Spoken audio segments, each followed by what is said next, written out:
Well, thank you very much for allowing me to come tonight and share with you. Actually, the message I have tonight isn't all original with me. A few years ago, I was working in Ada at East Central University with the college students there at campus ministry, and there was an ecumenical conference in New York City for campus ministers and chaplains and folks like that. And I decided to go primarily because it was in New York City. But there was one of the speakers there was a man named Douglas Adams, and he wrote a book called The Prostitute in the Family Tree. Now that's a great title for a book, isn't it? But his book was about humor in the Bible and irony, and he talked about this particular story that Jesus tells. And he had such interesting insights that I've shared this numerous times with people, and I just felt like it was a great night to share some of these insights. You know, Jesus doesn't talk about perfect families when he tells stories, or perfect dinner parties, or just managers, or merciful slaves, or rich wise men. These aren't the kind of stories that Jesus tells. His parables are about prodigal families. They're stories about busted banquets, and unjust managers, and unjust judges, and unmerciful slaves, and a rich fool. These are the kinds of stories that Jesus tells. If Jesus were to tell stories about perfect families or perfect dinner parties, we would all be in a heap of trouble. Let's take a closer look at this particular story that I'm sure many of us have heard numerous times. Oftentimes it's called the prodigal son story, which is great. The titles aren't really a part of Scripture, and the story is really about a man and his two sons. It could be about, I guess, a mom and her children, or it could be about daughters, but it's about a parent and their two children.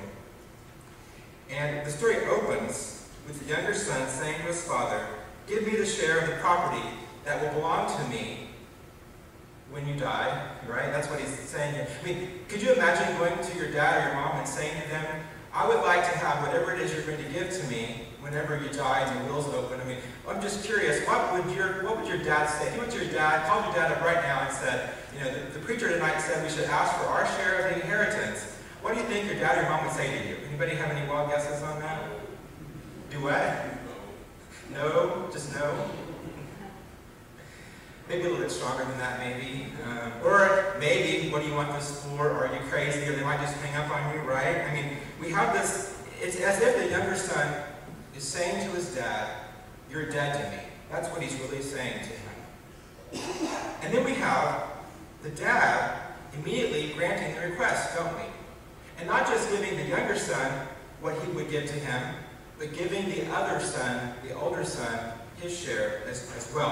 And in fact, the Scripture says that he divides the estate between them and gives it to them. So what does that, let me ask you this, what does that leave the dad? If he divides the estate in half and gives the younger son half, the older son half, what does that leave the dad? Everybody awake tonight? Do what? Nothing? Zero? Broke? He's broke, is that what I heard? Interesting dad, isn't he? And the younger son gathers up all that he has, and he goes to a distant country, and he squanders his property. And the Scripture that we read tonight says, dissolate living. That's not a word I really use a lot. Larry, do you know what dissolate living is? Sounds like a lot of fun to me. Do what? What kind of fun? Spending money and carrying on. Spending money and carrying on. Do what? In that context, it means going out and doing things that you shouldn't be doing, squandering money and making up to no good. Like what? Wild women and song. Nice. Isn't it interesting that you know that? I mean, I'm curious that you know that. I'm going to show you that's what we do. Oh, okay. Nice.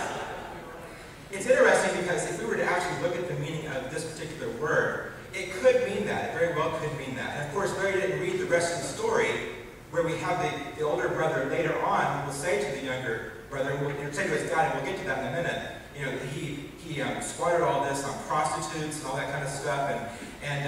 But in this particular context, at this particular point, the word could mean just what Larry has said, wild living and wild women and wine and what else? Never mind. But it also could mean somebody that's just not very careful with their money.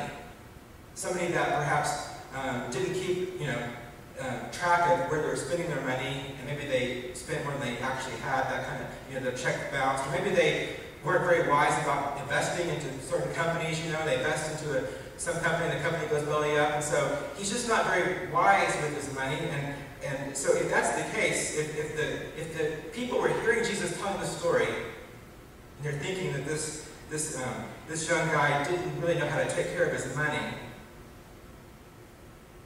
then it's interesting about that older brother, isn't it?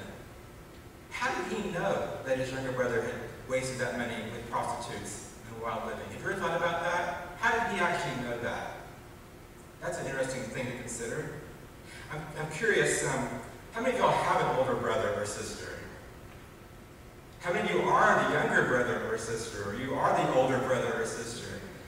Could you imagine hearing this story, all the little twists and turns in the story, and the story doesn't quite make sense, and it's really about a quite messed up family. For example, the older brother, the eldest brother, would have been responsible for sort of keeping the peace in the family.